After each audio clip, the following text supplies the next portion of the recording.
Yep. Inside, I want to kill myself. We are on an 0-7 run over the last 2 days. After tonight was just complete bullshit. So that's how I'm going to start off this show. Horrible Sunday, 1-5. I don't even know what to tell you about that. I just don't want to do this anymore. I have never seen anything like this, man. With the slump continuing, 2 straight losses, not a good day at all. 0-4. I just have not had a good season, man. What kind of slump that I'm on? The slump continues. I've reached a new peak, actually. I'm gonna burn my Bruins hat, man. I don't know what is going on with the Bruins. March 8th, is that what it is? I don't even know. It's March 9th, I think. Who even knows, man? I don't know what day it is anymore. I don't even know what day it is anymore, man. Back with you after the worst day that I could possibly have. Back with you, as I always am. Until I die, at least. 0-2 yesterday, and yesterday did not go well for me. 0-5. The worst month that I've ever had in my 18 years doing this. I don't know what to even tell you about this anymore. Broke the slump yesterday as the slump discontinues. The slump continues. Somebody fucking kill me, please. I don't even know what I should do at this point other than potentially end it all. What's up, everybody? It's Toad back with you with Toadstool Sports. It is Tuesday, April 7th. We had another winning day yesterday with a 2-1 day yesterday. 6-1 over the last 3 days. I'll take it. It's a nice run. We got the over correct with Astros Rockies yesterday. It did take one massive inning from the Rockies to get it there, but however you get it, I'll take it, man. We had an 8-run, I think, 5th inning or something for Colorado. Obviously, I'll take the win there. The 76ers let us down. They were hanging around in that game for the most part and then had a pretty bad fourth quarter and wound up not covering. I think they were within like 3 or 4 points at the start of the fourth quarter or something like that, so it was looking like they might cover that, but that didn't happen. And then we did get UConn right with the cover in the college basketball championship. Michigan also won, so we got our bracket champion right. So everything pretty much went right for us in that game. People who had the under, I believe, got that one pretty easily as well. UConn, I think covering was correlated to the under. The game was played at UConn's pace. It was way low scoring, of course. Michigan couldn't hit any 3-pointers in the game, dude. Like, if you had told me that Michigan was going to have 2 3-pointers in the entire game that they made, I would have been like, yeah, Michigan might lose this game outright. But Michigan was excellent from the free throw line. People will say that the reffing was biased in the game.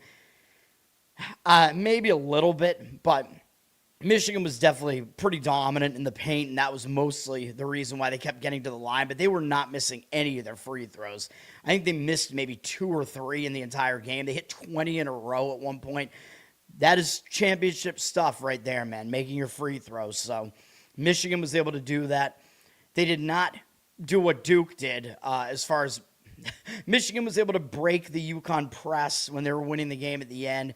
They turned it over, I think, just once, and UConn basically had a fast break and missed and didn't score. That was kind of a wild sequence of events there. Very strange. But, yeah, Michigan did not totally mess the game up like Duke. I don't know what is going on over here. They're talking about that game right now over there, but I hear, like, some beeping coming out of my TV over there. I don't know what's going on there. Anyway, I don't want to belabor this. We got a lot to talk about today. I'm narrowing everything down to one play today in baseball, and that's it. I'm skipping big NHL and NBA boards. I just can't do it, man. There's nothing that I really like, so that's what I'm doing. I'm going to break everything down as I usually do, and I got to calm down, man. I got to relax a little bit, maybe lower my voice a little bit here. Hopefully people can still hear me. I don't know. I feel like I talk too loud, and when I have my audio monitoring on, even if I have my headphones on, I guess I could try it again, but even when I do, it's like, I don't know, I don't, maybe that'll help keep my voice down a little bit, but I don't know, it's like I can't, I don't know, I can't keep my voice at like a lower level, but I'm going to try, because I hate listening to my own voice, man, so maybe we'll just get a little bit We'll get a little bit sexy here, man. I don't know. I'm gonna try to lower my voice a bit. But anyway, yeah, UConn was able to cover that game. They did have a pretty wild 3 towards the end of that game. If you saw that solo ball, just basically jacked up a wild 3 that I wasn't even sure it was a 3. I thought he might have been in front of the 3-point line. Watching the replay, it was actually a 3, but that was a crazy shot that went off the backboard and in and kept UConn in the game and was one of the reasons why we covered, because Michigan did hit a couple free throws at the end. But at that point, I was like, okay, we need to avoid UConn fouling one more time, because it was a 6-point game again with 11 seconds left. But luckily that happened, because UConn missed a shot, and then I think there was kind of a wild rebound, and Michigan just, I think, kind of actually intelligently just threw the ball all the way down the other end of the court to try to waste the rest of the clock, and that is what happened. UConn got to the ball. UConn probably should have let that ball, I don't know, should they have let the ball go out of bounds? It wouldn't have mattered at that point because they were down 2 possessions anyway. I don't even know if it was going to go out of bounds quickly enough anyway, but I think Caravan grabbed the ball way in the backcourt, and there was just not enough time left to do anything. But it was a good performance from UConn in the game too, man. But Michigan put together a dominant tournament run, so congratulations to them. Congratulations to people who won bracket pools by following my bracket to some extent. So there you go. It's the first champion that I've had right since, I think, I don't know, it's been a while. I think I had back-to-back in 2016, 2017, and I think I haven't had one right since then, so. All right, let's get into today, man. We got baseball to talk about here. This afternoon baseball, couple of afternoon games. The first one up, ESPN and MLB Unlimited, Kansas City and Cleveland. Cleveland lost the game yesterday to Kansas City 4-2. Kansas City has not had a good offense this year, man. So, Kansas City has not had a good bullpen, So I think Cleveland does have the better bullpen here. Believe it or not, I think the Royals have actually had the better both of these offenses stunk last year, but I think Kansas City has had the better offense this year. So that's what we're looking at here. Starting pitching matchup, Noah Cameron pitching for the Royals. He was a rookie, I believe, last year. Had a good start to start this season, which I believe we had an under in that game, and it wound up going way over, which was no fault of Noah Cameron because he went 5 innings and allowed 1 run against Minnesota, 5 strikeouts, 1 walk. Cameron, good numbers against Cleveland as well, 34 at-bats, 8-1 strikeout walk ratio. Jose Ramirez does hit him well, 4 for 5 with a home run, but other than that, not really a whole lot going on. 235 batting average allowed, 639 OPS. So Noah Cameron does have pretty good numbers there. Gavin Williams on the other side, off to a good start this season as well. A lot of strikeouts, 17 strikeouts in 12 innings is really good. Way too many walks, though. 9 walks, so he's been throwing hard, but he's been wild as well. Pretty impressive, though, that he had a 7-inning, 10-strikeout shutout in his last outing against the Dodgers, and maybe he might take a little bit of a step back after a game like that. This will be his first home start of the season, though, and he is good against Kansas City. 100 at-bats against them. 190 batting average allowed, 577 OPS, 22-9 strikeout walk ratio is not good. It's too many walks, but overall his numbers are good there. Let me zoom in here.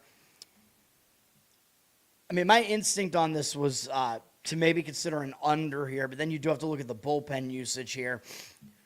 Cleveland used 3 relief pitchers yesterday, and we do know, as I said, Kansas City's bullpen has actually stunk this year so far. They used 2 relief pitchers yesterday. First 5 inning under could possibly be a look in this game, but the total is really low already.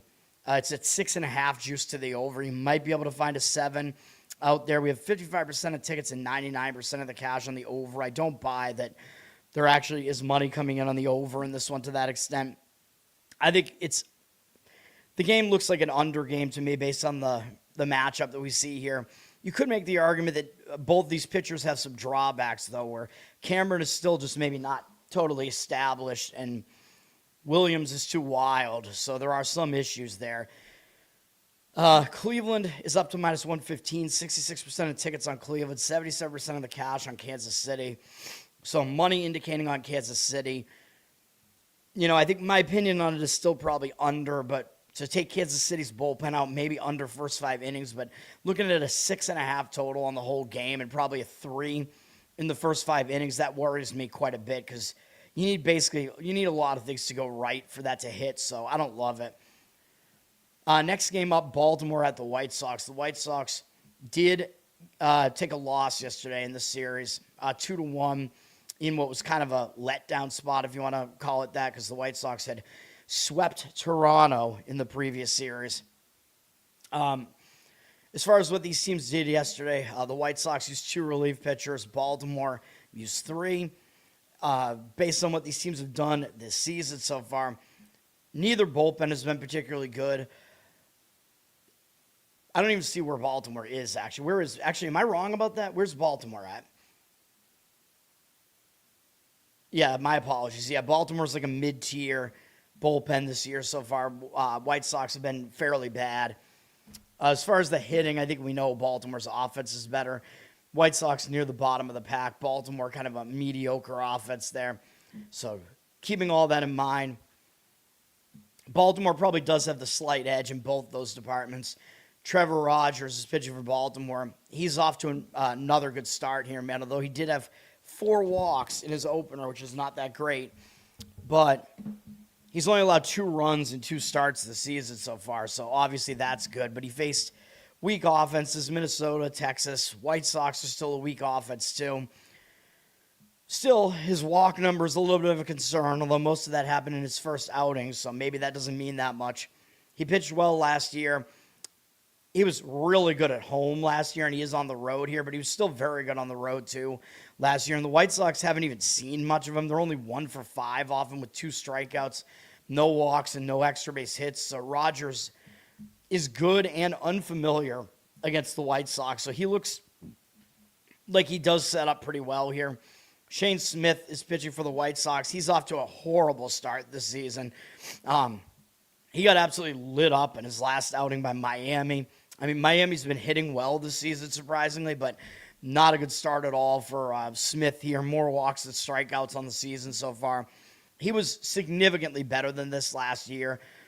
So I'm not ready to say that, Smith is all of a sudden just going to be awful, but his numbers against Baltimore are quite bad. In only 19 at-bats, it's a small sample, but 421 average allowed, 1,266 OPS. Those are some real bad numbers there, man. So, yeah, I think Baltimore pretty much kind of has an edge throughout this game, so I like Baltimore in this one. They're sitting at minus 135. I know they did win yesterday, but to me it seems like they have basically every advantage in this game except that they used more pitchers yesterday and out of the bullpen, but not by much. So I think the bullpens are still a bit of a wash there. If you wanted to go first 5, you could do that too. I'm considering adding this one to my card. I don't know, man. This is close. I'm thinking about it. I'm considering it pretty heavily. Hold on. Let me see what number we can get on this. And then I'm gonna look at the first 5 options as well here. Let me see real quick.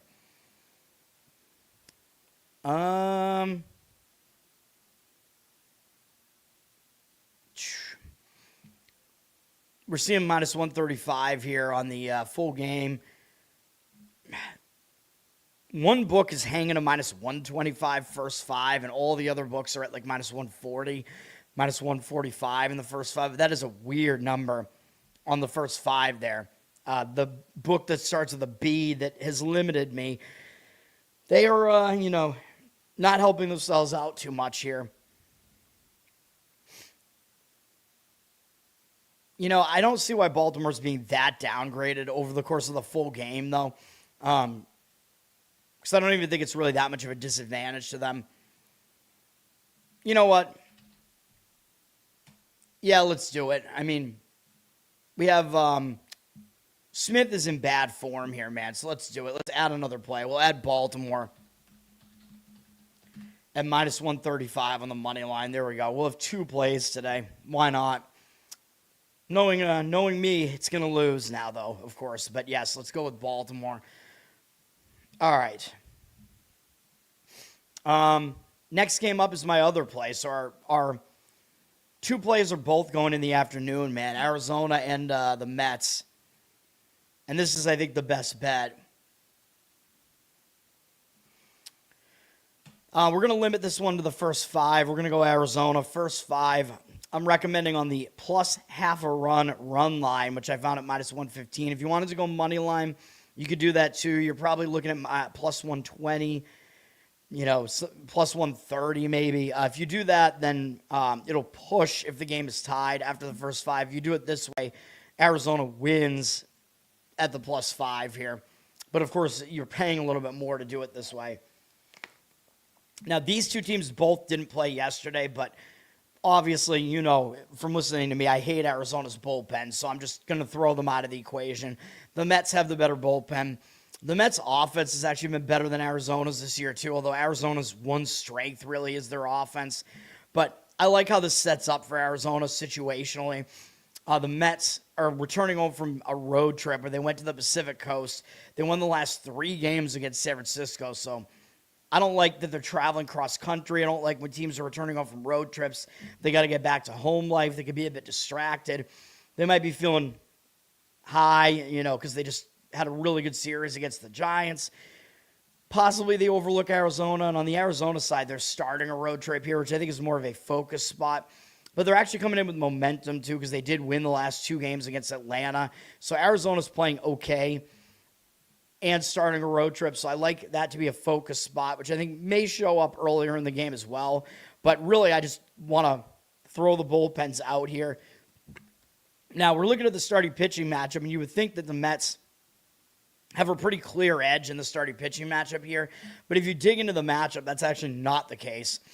Zach Gallen is pitching for Arizona, and while I don't love him, and he's not striking out a lot of guys so far this year, he is coming off a 6-inning shutout against Detroit. I think he's not quite as bad as he looked last season. He didn't have extreme splits, I don't think, or anything like that, so I'm not too worried about that. Yeah, I mean, he was just kind of not great either way last year, but he looks to be in okay form right now, and his numbers against the Mets are actually good, believe it or not. Let me see here. Yeah, so in 70 at-bats, he's held the Mets to a 214 average, 614 OPS, 17-7 strikeout walk ratio. It's not that good, but the rest of these numbers are pretty good. So I think Gallen could actually be decent here, under the radar maybe. Freddie Peralta, I'm not going to deny that he's good. Everybody knows he's good. He's better than his ERA looks so far to start the season. He's got a lot of strikeouts. That's all good. 14-2 strikeout walk ratio so far. But he's faced some weak-ish offenses in Pittsburgh and St. Louis especially. So he's having to step up in class to face Arizona here, which may not be the best. But looking at his numbers against Arizona, they're not good. In 77 at-bats, 22-9 strikeout walk ratio. That's not even really that good. But 299 batting average allowed, 977 OPS. Those are not good stats for Peralta, man. So yeah, I like it. I think there's some value looking at Arizona in this one, man. So that's what we're going to do. The money seems like it agrees. The Mets are all the way up to minus 152. 75% of tickets on the Mets, 52% of the cash on Arizona. We're doing it first 5 because I can't get there with Arizona's bullpen. I wouldn't disagree with Arizona in the full game as well, but I think the biggest advantage is in the first 5 because their bullpen just absolutely reeks. So that's what we're going to do there. And those are the 2 plays. We're already done. So everybody's just going to leave. Now, nobody's even in the chat this morning, but because college basketball's over, so nobody cares anymore. All right. Let's get through the rest of these games here, man. We have, hold on. I'm going to close. I got an extra window open here. All right, there we go. Cubs at Tampa Bay. And by the way, Arizona Mets, both bullpens are rested in that game. So, I mean, if you wanted to try to make an argument for an under, I guess that would play into that a little bit. But again, Arizona's bullpen absolutely stinks. Tampa Bay beat the Cubs yesterday, so good win for Tampa Bay yesterday. Bullpen usage. I believe Tampa's bullpen's been pretty bad to start the season, if I'm not mistaken. They used 4 relief pitchers yesterday. The Cubs used 2, so the Cubs bullpen, I think, does have an advantage here. Yeah, Tampa Bay's been a bottom third bullpen so far. Cubs, middle of the pack, so that's not good. Tampa Bay has had a pretty good offense, though, but I don't think the Cubs' offense is really even worse than theirs. It has been the case this season so far that Tampa has hit a lot better than the Cubs, though I think that is going to even out to some extent during the season. I don't really buy that Tampa has a significantly better offense or anything like that. Starting pitching here, though, Javier Assad is going for the Cubs. The ruler that got ousted from Syria, Assad, he's actually Mexican, believe it or not. He's been decent throughout his career, pretty much. Not great, but serviceable pitcher.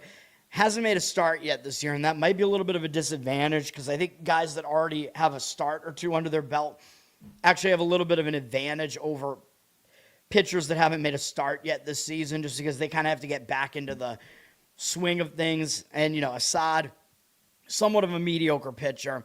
His numbers against the Rays are all right in 26 at-bats, 231 average, 701 OPS allowed, but 4 to 5 strikeout walk ratio is not good. So he's not really a strikeout guy, but that's kind of too many walks there. He's going up against Drew Rasmussen, who is a solid pitcher for Tampa. But again, as I point out, they always have him go 5 innings, like exactly. So they will have to turn it over to their questionable bullpen at some point. Rasmussen is usually pretty good while he's in there, though. He's had good command so far this year, 10 strikeouts, 1 walk. He's done well in both of his starts, allowed 1 run in each of them, both on the road, one against a good Brewer lineup. Going up against the Cubs, his numbers are kind of all over the place, though. 37 at-bats, 6.7 strikeout walk ratio. Not good. Bregman has 2 home runs off him, so even though he's allowed a 243 batting average, 904 OPS is a little bit bad. So, more than a little bit bad. So I worry a little bit about that from Rasmussen. Now, the money is coming in on Tampa, and I think you have to give Rasmussen a little bit of an edge because he's pitched already this season, and Assad has not. 54% of tickets, 83% of the cash on Tampa.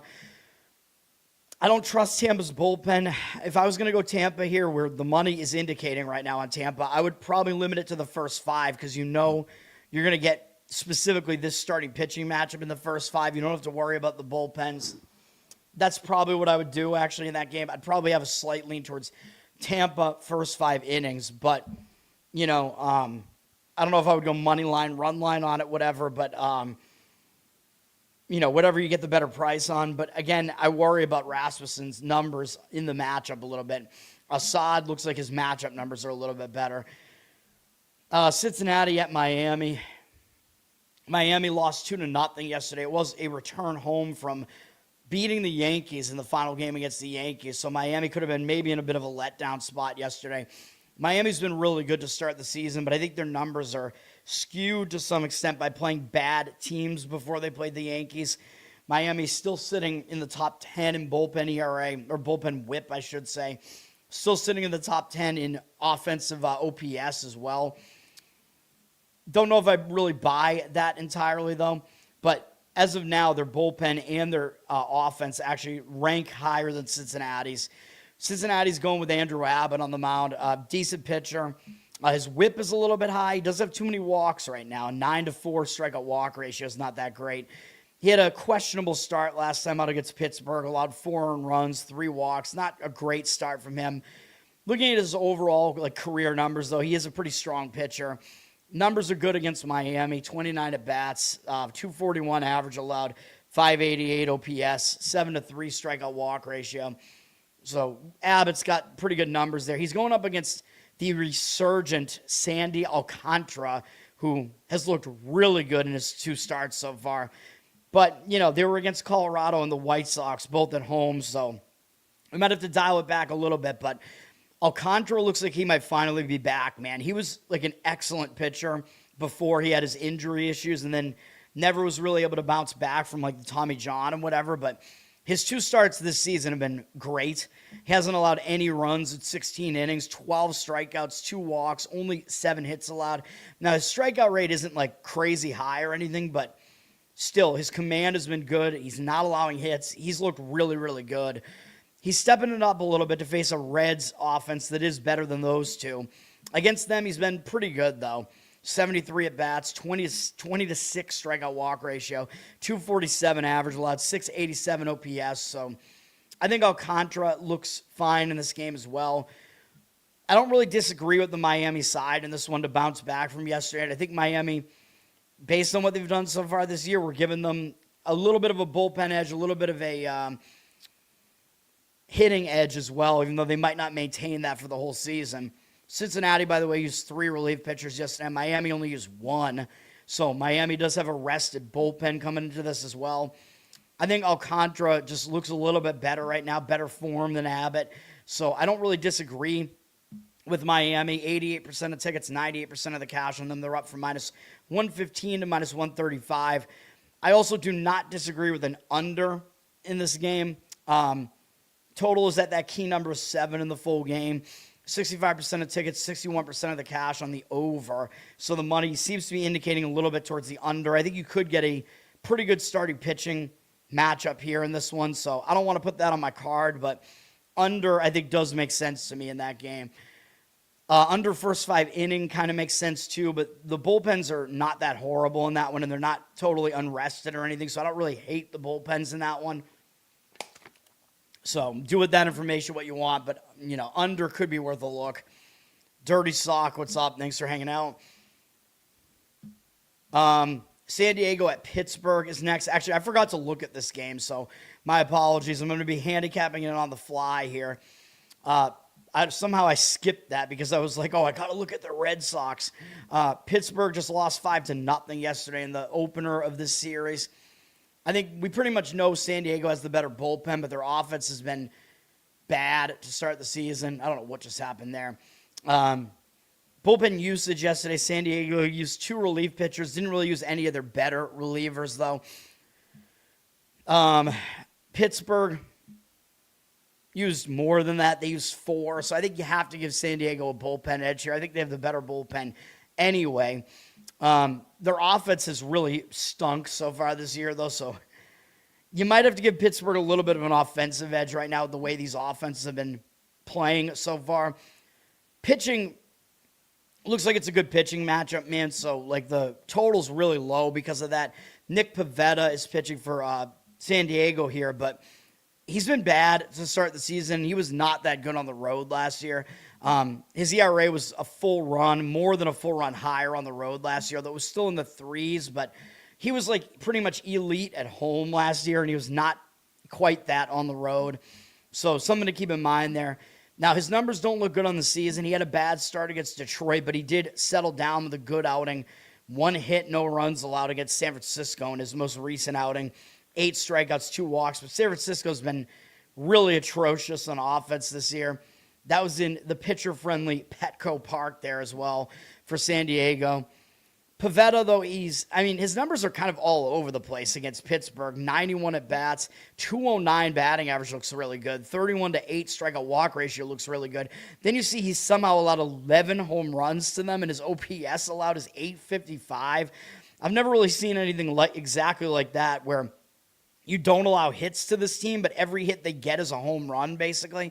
11 out of the 19 hits they have against them are home runs. I've never really seen a ratio like that. That's pretty insane.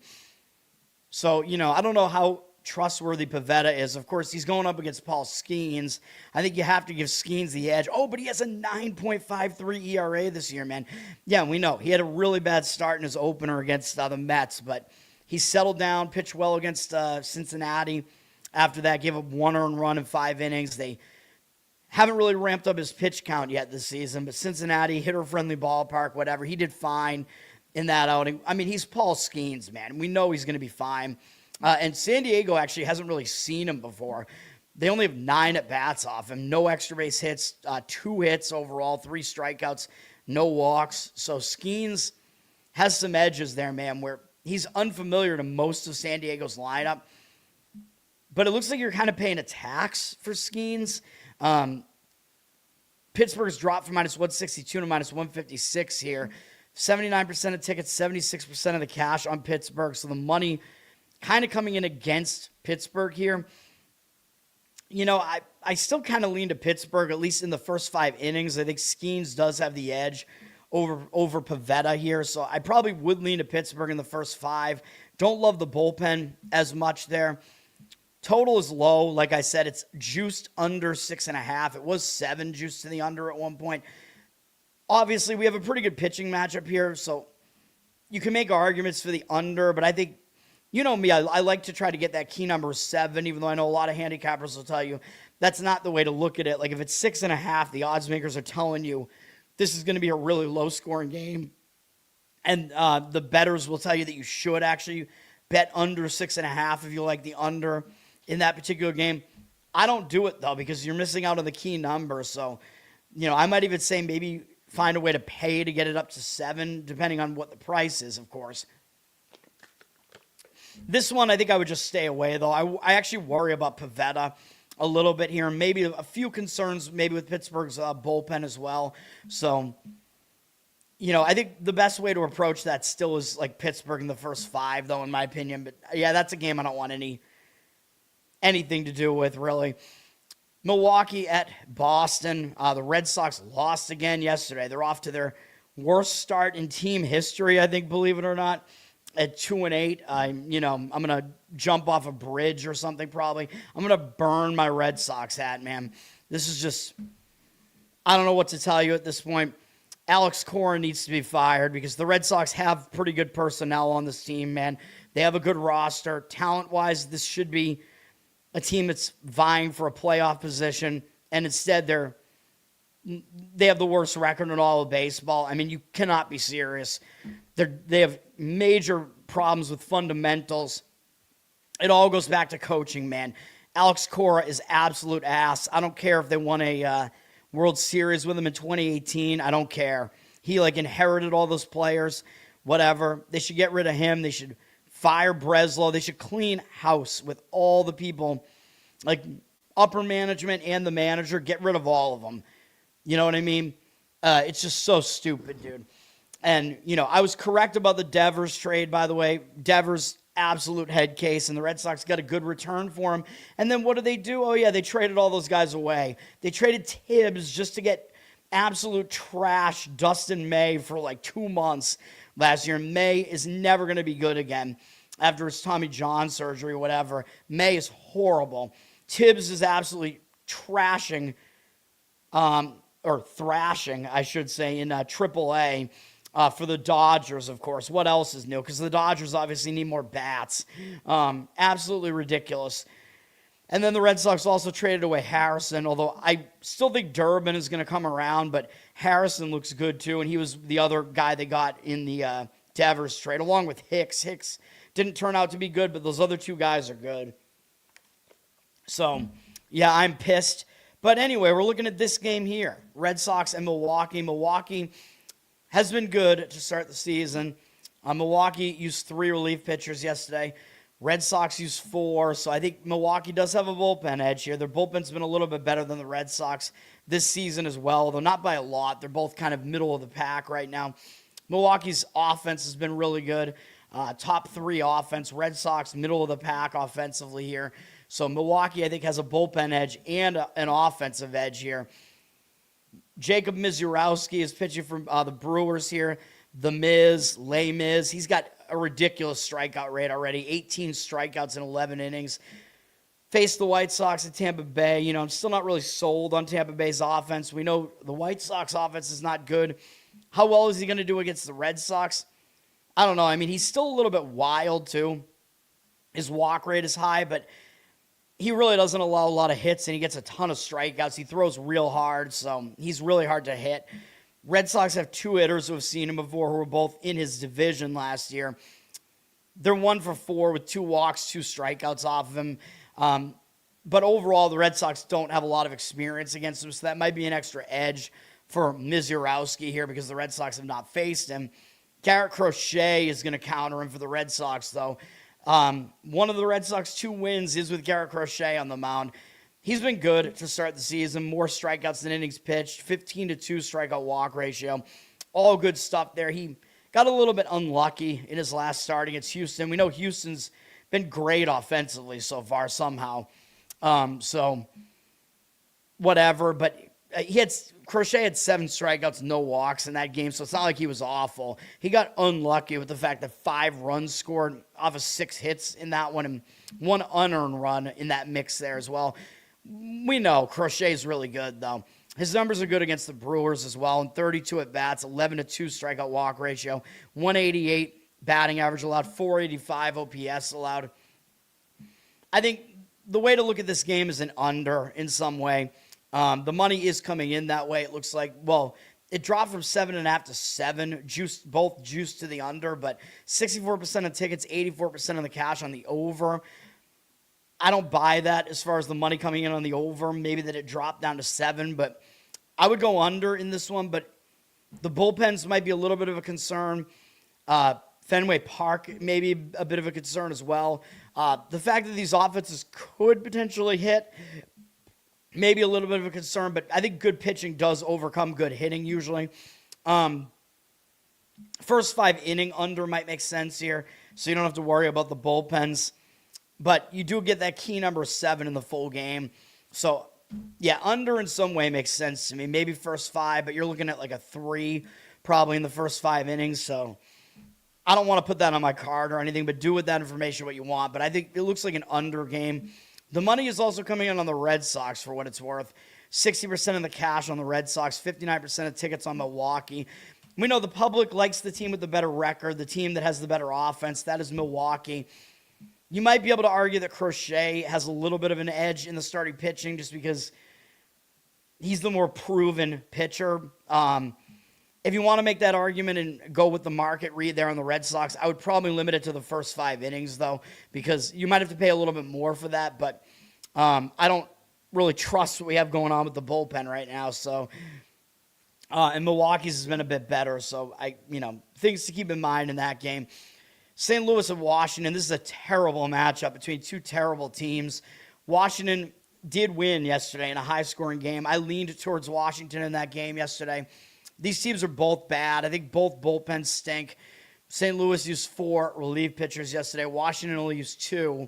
So maybe Washington actually has a bullpen edge just because of the rest. Both bullpens, I think, have been pretty bad. Where are the Cardinals here?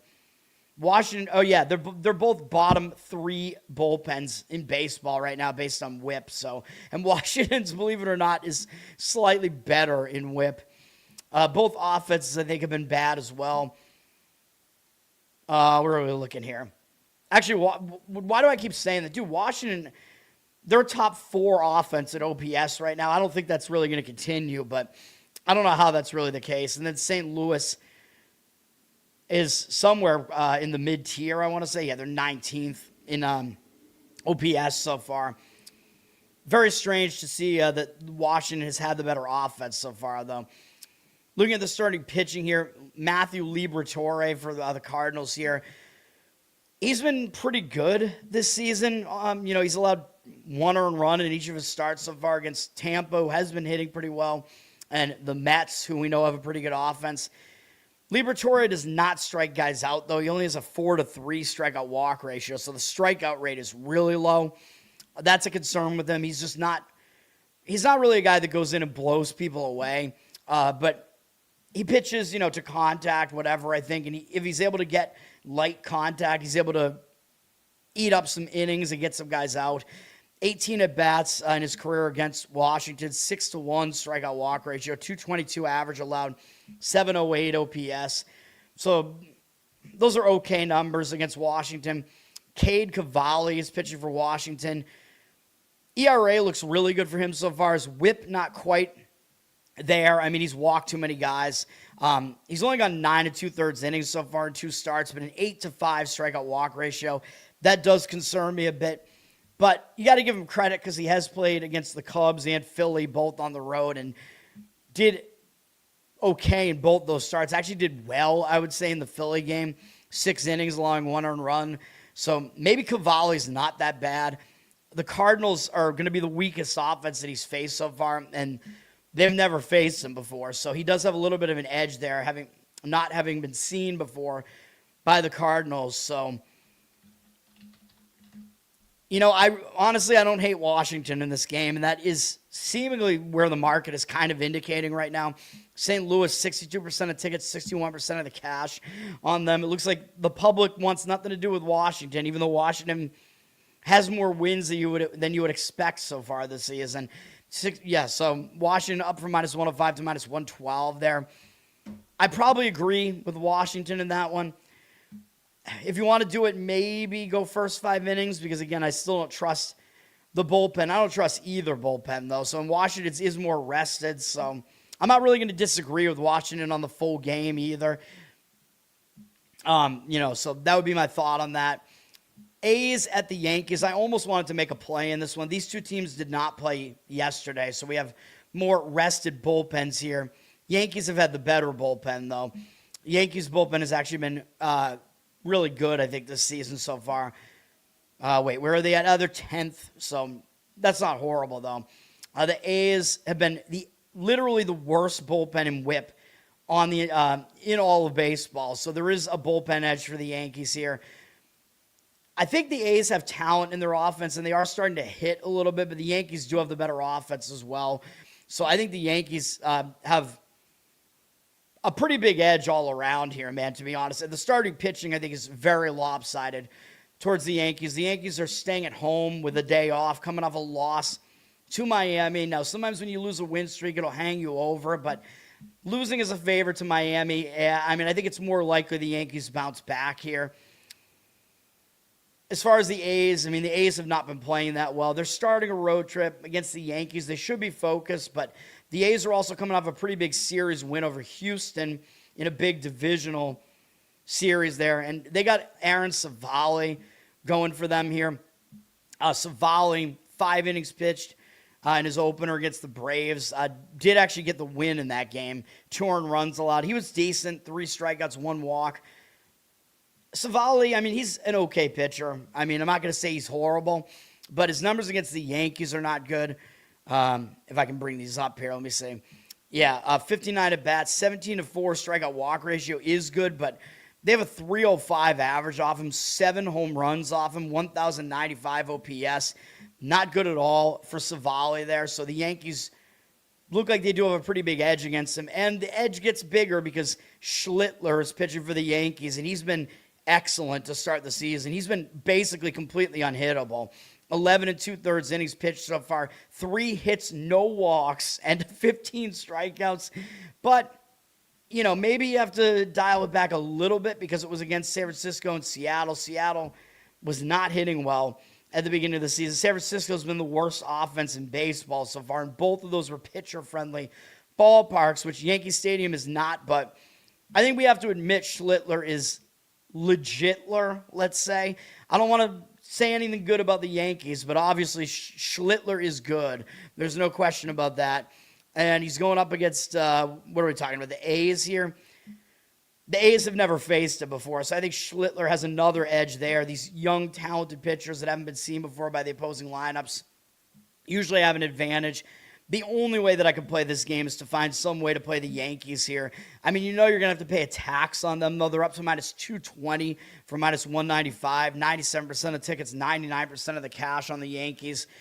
Don't love that they're seriously public, but I just don't see them losing this game. If you wanted to go run line on the Yankees, I know a lot of professionals will tell you not to do that with the home team because if they're winning, they won't get to bat again in the 9th inning. So if they're winning by 1 at that point, you're going to lose your bet. Yeah, I know the whole thing. We did it once this year and got a win with the Cubs. I'll occasionally do it. This might be one spot where I would because I think the Yankees do have that much of an advantage. I would not disagree with laying the run line with the Yankees in this one at the -1.5. If you want to find another way to do it, the A's to go under their team total might make sense here because you got offenses that didn't play yesterday, so the bats might be a little bit cool. Schlittler might come in and just completely dominate. So, A's under their team total might make sense. I probably wouldn't really disagree with Yankees over their team total either, but that seems a little bit worse because, again, the bats might have cooled off a little bit, and there is the chance that Savali pitches okay. I think going with Schlittler to just wreck Oakland, I think, is really the way to go in that one. Garrett, what's up, man? Mike Malone, yeah, I think the reason why North Carolina hired him is because his daughter goes to UNC and she plays, I forget, she plays some sport at North Carolina right now. Mike Malone, an NBA championship winning coach with the Denver Nuggets. Was kind of surprised the Nuggets got rid of him. I don't know. It'll be interesting for North Carolina, I suppose. You're a Braves fan as well. All right. Well, yeah, I guess Carolina doesn't have a baseball team. Braves, I mean, they're doing better than I thought they would to start the season. I mean, what do you want? Like, Profar is suspended for the season again. The Braves' offense just isn't really that good. And they lost Ozuna over the offseason. You're killing it? All right, hell yeah. We're on a 6-1 run here on this show after I was in a slump. I broke the slump, so there we go. All right, let's get this baseball done, man. Then I'm going to take a break, and then we have a ton of NHL and NBA as well. But my plays are already done. I already gave out my 2 plays. They're in early baseball, so... Dodgers at Toronto in the World Series rematch. Toronto did not step up at all yesterday, man. Just embarrassing, losing again. I mean, the Dodgers are a great team. They're the best team in the major leagues, but 14-2. I mean, you lose 14-2 to anybody. That is totally embarrassing. You should get a better performance out of Toronto here, but the problem for them is, you know, they have another difficult matchup here, man. I mean, there's no let up with this Dodger team. Dodgers only used 2 relief pitchers yesterday as well. Toronto used 4. Oh, by the way, I should mention that Yankees, A's, the bullpens are rested as well because the teams didn't play yesterday, so that does help the pitching a little bit more as well there. Like if you were to want to go A's under their team total or something there. But yeah, Toronto's bullpen is in worse shape here. And believe it or not, the Dodgers bullpen, they've been a top 3 bullpen in WHIP so far this season. I like WHIP more than ERA because it tells you how many guys they're actually putting on base. So I think it's more predictive. Dodgers bullpen has been good, man. Toronto's has not really been that good. I think Toronto's somewhere in the middle of the pack here. Where are they at? No, they're actually bottom 6. That's not good. So Dodgers do have a bullpen edge. Dodgers have also been the best offense in all of baseball, which is not surprising. Toronto's been somewhere in the middle of the pack on offense, I think. Yeah.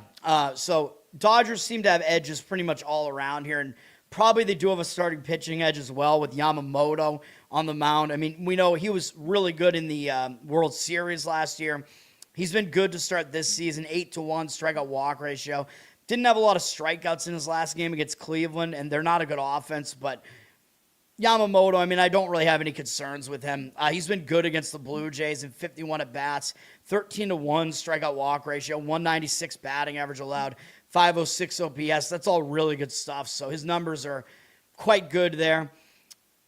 He'll be going up against Kevin Gausman. Gausman has actually been really good to start the season, but granted, he faced the A's, who, even though they have a talented young roster there, the A's have not been hitting at all this year, and the Rockies, putrid offense there.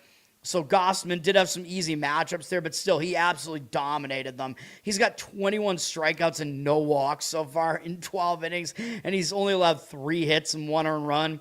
So he's been completely dominant to start the season. But the Dodgers are going to be a little bit of a different animal. His numbers against the Dodgers are okay in 119 at-bats. 227 average is good. 826 OPS, not that good.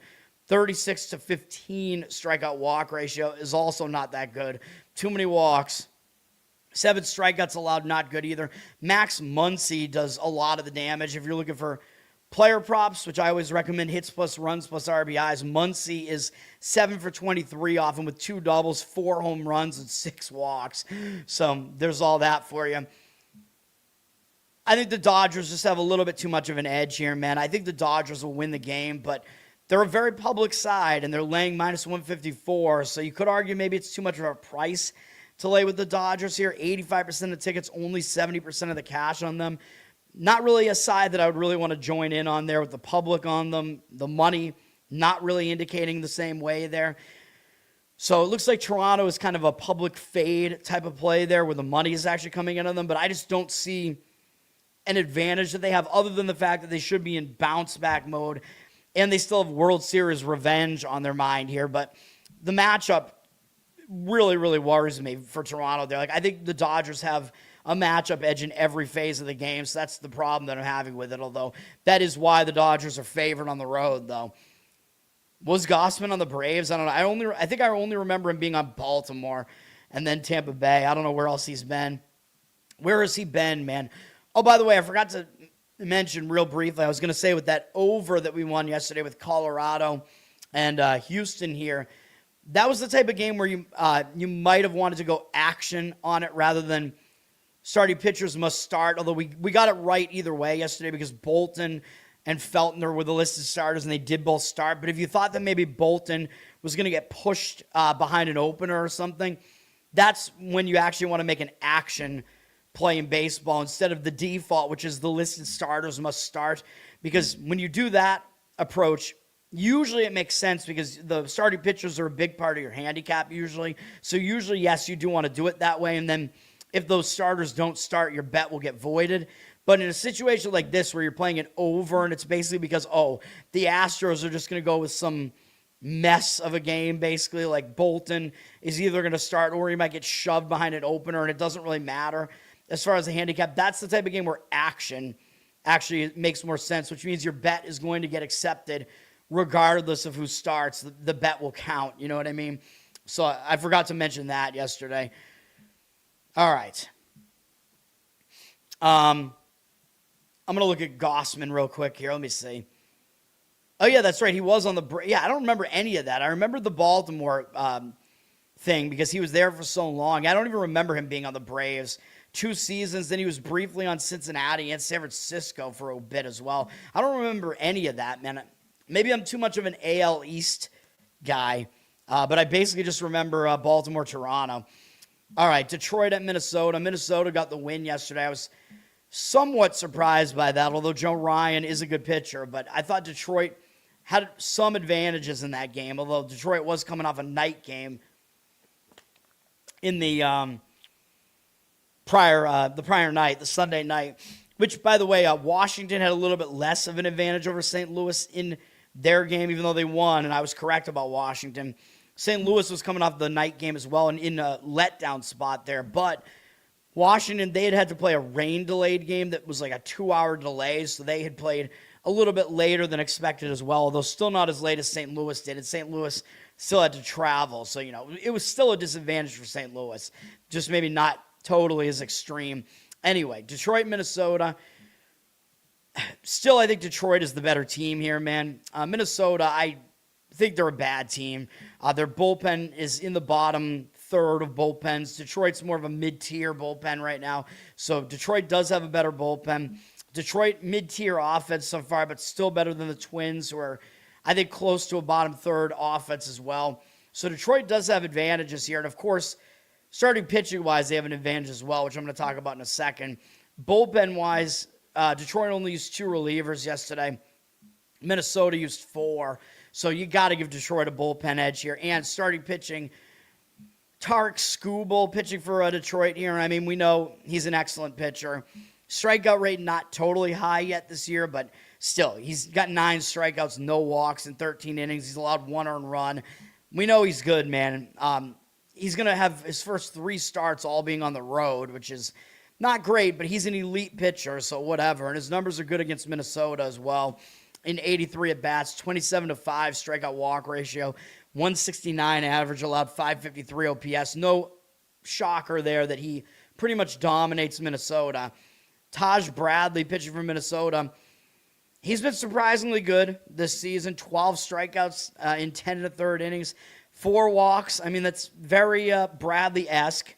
He usually walks a few too many guys. Usually he's a good strikeout guy, but usually the guys that he puts on base, it catches up with him, man. He doesn't pitch that well when that happens. But he has been good this year, and Detroit has never seen him before, except Torres is 0 for 4 off him with 2 strikeouts and a walk. So Bradley does have a bit of an unfamiliarity edge. I guess Detroit just never played Tampa Bay when he was pitching for them. I don't know. But both starting pitchers are in good form right now. Unfamiliarity for Bradley plus eliteness for Skubal. I like the under in this one, man. I don't love the bullpens, though. Total is low at 7, juice to the under, so it's headed towards 6.5 here. Although we have 50% of tickets on the under, 78% of the cash on the over. Maybe some money starting to come in on the over here. I would go under, but I hate Minnesota's bullpen, dude. I really do. So under first 5 innings would probably be my preference in this game. But again, you're on that really slim margin there where you'd have to get it to go under 3. And I still don't know if I fully trust Bradley, although the matchup does look good for him there. And his current form is good. So first 5 inning under probably be my lean in that one. Detroit, you're probably laying too much of a price with them because Scooble's on the mound. They're at minus 166. They look like they're a public side, but we don't really see the percentages yet. But I would probably not try to lay a price like that with Detroit or anything like that. I don't want Minnesota either. If you think there's value on Minnesota and wanted to try to go with Minnesota to try to compete in that game, I think I would stick to the first 5 because they do not have a bullpen edge there.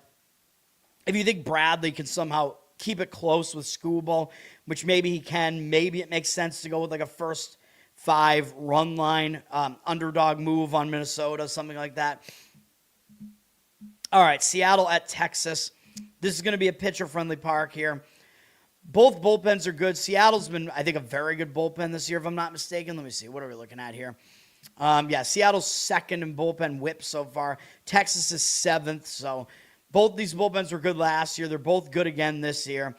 The offenses, Texas, believe it or not, has been better so far than Seattle has, I think. But I think that might turn around during the season. Seattle's been the second worst offense in baseball, and I know they play in a very pitcher-friendly park, but that's still kind of insane. So I don't really think Seattle's offense is actually worse than Texas's, but right now they are. Seattle kept their bullpen rested again yesterday. They only used 2 relief pitchers, so that's good for them. Texas looks like they used 6, although they used 2 of them for only a little bit, so those guys probably are available again, but probably you got to give Seattle a little bit of a bullpen edge in this game. George Kirby pitching for Seattle. He is not usually as good on the road, though. Last year, his ERA was almost 2 runs higher on the road. It was over 5 on the road, so that is a concern with Kirby. He's not as good on the road.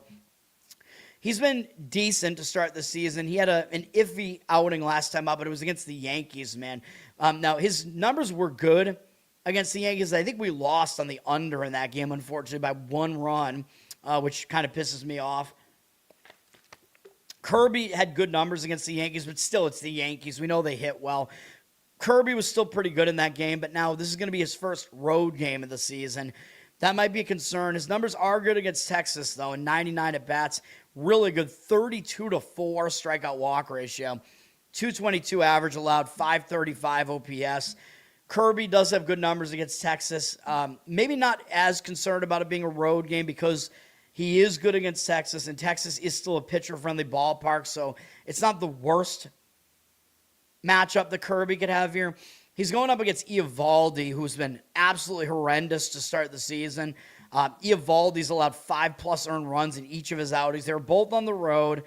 He does have a pretty good 12-3 strikeout walk ratio, though, so it looks like he's just getting hit really hard. I don't know what's going on with him here, but I don't know if he's like falling off a cliff. I mean, he's not that old yet at 36, so I expect him to start doing better at some point. I mean, he was really good last year, maybe too good, but you got to think that he's going to be somewhere between what he was last year and what he's been this year so far, at the very least. He's finally getting to pitch at home, which is more pitcher-friendly. Against Seattle, he does have good numbers in 113 at-bats, 33-7 strikeout walk ratio, 195 average allowed, 573 OPS. So Eovaldi has good numbers there. People are going to look at these pitchers and not want to touch Eovaldi, right? The public's going to come in on Seattle because of how good Seattle was last year, because, big dumper finally hit a home run, whatever. He had his longest home run drought of his career, I think, and finally hit one. They're going to see Eovaldi's ERA so far and think the public is going to want nothing to do with Texas here, but maybe that means there's some value there.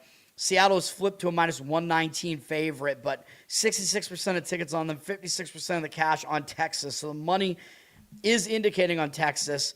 Total sitting at over 7.5, juice to the over. I mean, 60% of tickets, 96% of the cash on the over. I mean, an under kind of makes sense to me in this game. I think you have two pretty good bullpens. Starting pitching seems to match up decently in this game. I think there is some value on Eovaldi here to not be as bad as what he's shown so far this season. So under does make sense to me here. Good bullpens as well, like I said.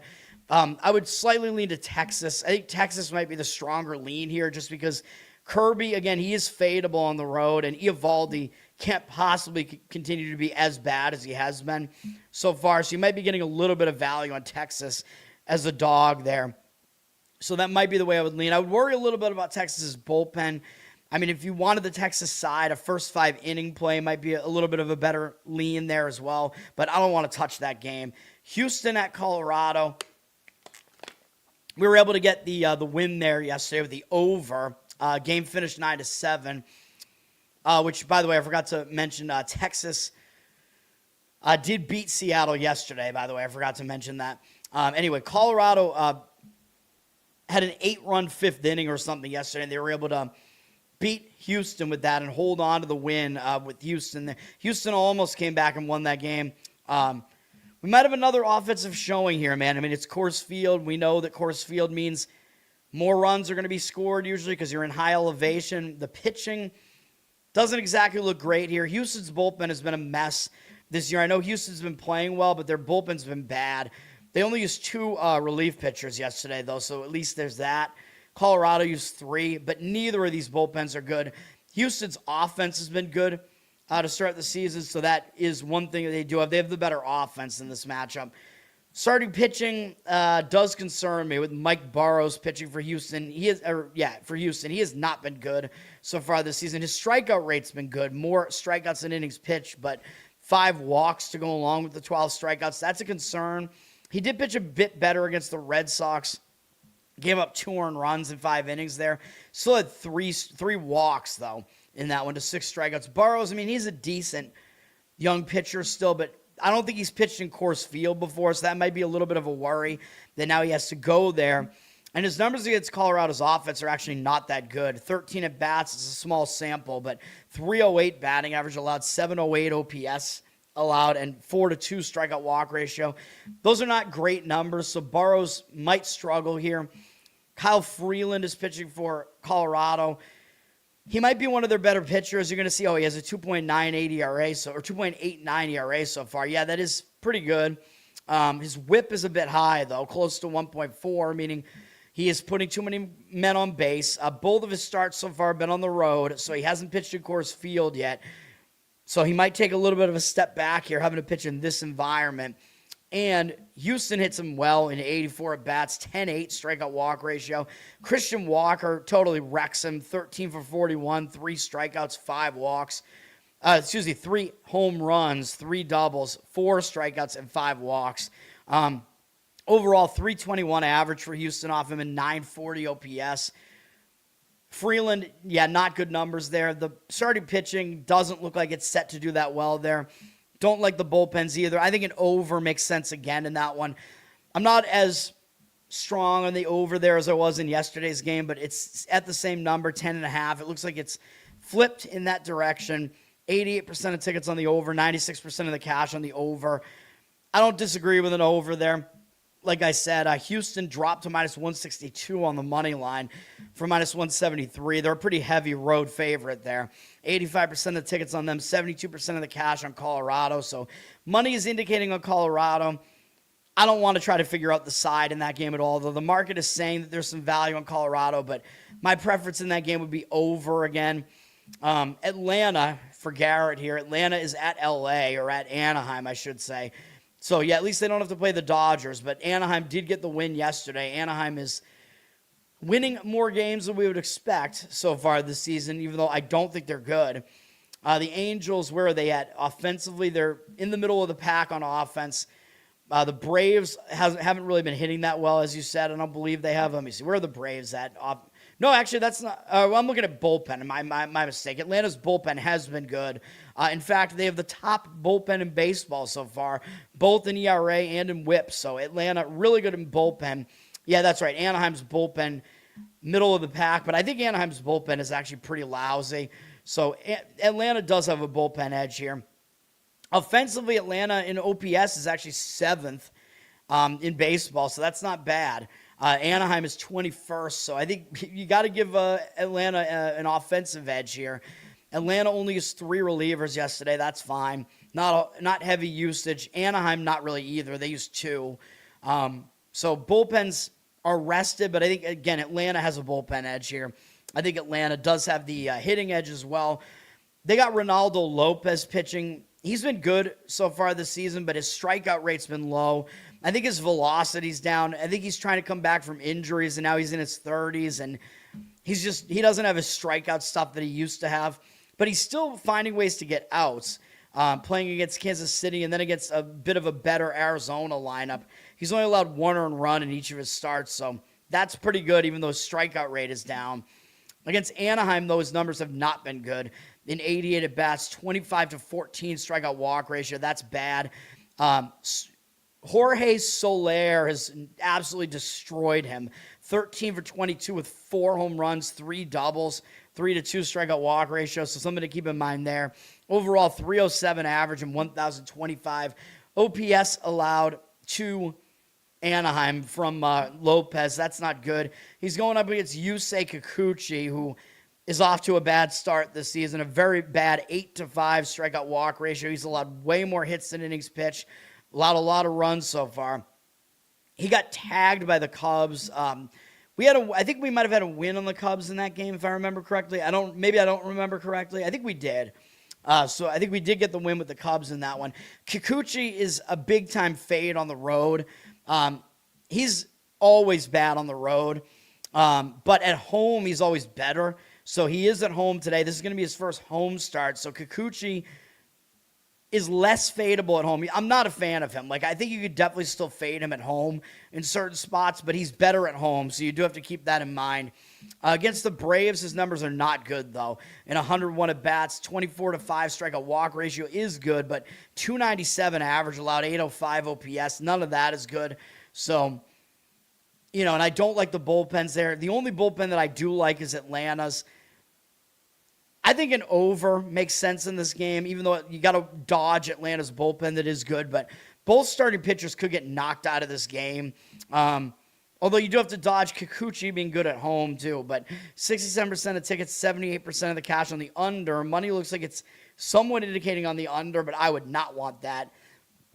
I lean over, and I think I still probably lean Atlanta here. They're at minus 140, 75% of tickets, 77% of the cash. They're a public side, but again, I think Atlanta, massive bullpen edge for them. I think their hitting is a bit better, and I still give them a little bit of a starting pitching edge here. I worry, though, about Lopez's age and whatever here, and the matchup doesn't look that great for him, so I do have my concerns there. So, again, I think an over might be the better look there. Thank you. Yeah, thank you, sir. Mr. Pinsey, what's up? Philadelphia, San Francisco to finish off the baseball slate here. Let me see. What happened in the game last night? Philadelphia won again last night. I thought San Francisco was in a good spot, I think, last night to get the win, if I remember correctly. And that did not happen, so Philadelphia got the win. Now, Philadelphia definitely has the better offense here. San Francisco's offense has been horrendous this season. I think you have to give San Francisco probably a bullpen edge, though. Their bullpen usually is pretty good. Where are they at here, though? Let me see. Giants, they're actually 21st this season, so they actually haven't been that good bullpen-wise to start the season. Phillies, where are the Phillies at? What the hell? Phillies are actually top 6, believe it or not. Based on last year, though, I think there will be some regression there. You got to give, I guess you give Philly a little bit of a bullpen edge right now, but over the course of the season, I don't know that that'll be the case. Also, Philly used 5 relief pitchers yesterday, so that's not good. San Francisco used 4, which is also not great. I don't like how either bullpen necessarily sets up here. Philly definitely has a better offense, and I think they do have a starting pitching edge here with Christopher Sanchez on the mound. He's off to a pretty good start this season.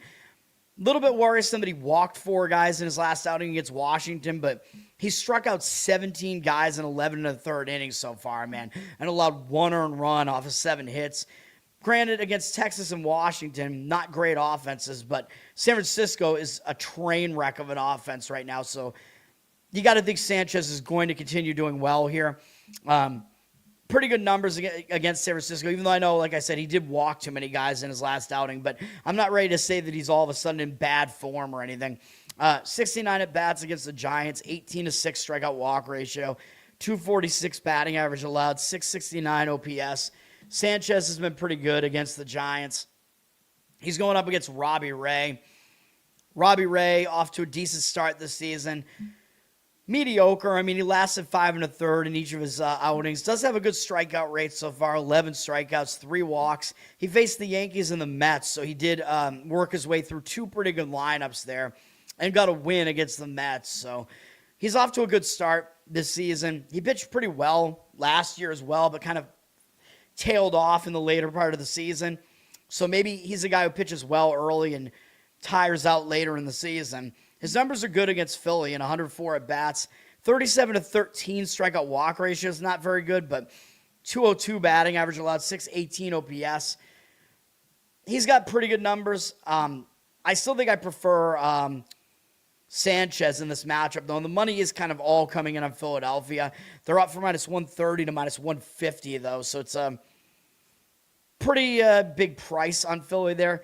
59% of tickets, 94% of the cash on Philly, so the money is coming in on Philly as well. I don't disagree with it. I lean Philly in this game as well. And I think even in the bullpens, I think the bullpen is not really a huge advantage for San Francisco either. The total's at 7. As far as an under, I would lean under based on the starting pitching matchup, but I don't really want to deal with the bullpens with as unrested as they are. Even though the bullpens are okay, 71% of tickets, 95% of the cash on the over. I'd lean slightly towards the under here. I know it's that key number is 7, but maybe first 5 inning makes more sense. But you're looking at like 3 or 3.5 there. So those are my thoughts there on that. I will be right back, and then we'll do NHL and NBA. No more college basketball, man. NHL, there's a massive board today because it's Tuesday. Well, not as massive as it usually is, I guess, but it's still big. A lot of things to talk about here, and then we're going to talk about NBA as well. Hopefully we can get this done in less than 2 hours, man. I'll be back in a second. Baseball is, just too autistic for me, I think. Hold on, I'll be back in a second.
All right. Let's go to hockey here. Yeah, that's what I was doing. Oh, I need to rest my voice, man. Grab some water, blow my nose. I got a lot of problems here. Dry air in here. My back hurts based on this chair. I don't know. Maybe I need to. Let's lean back, man. Let's have a little bit of a more restful NHL breakdown here. I'm trying, man, but I just I don't know. I wind up just kind of talking loud and whatever, and it is not helpful to me. Deep breaths, baby. Deep breaths. All right. Hockey.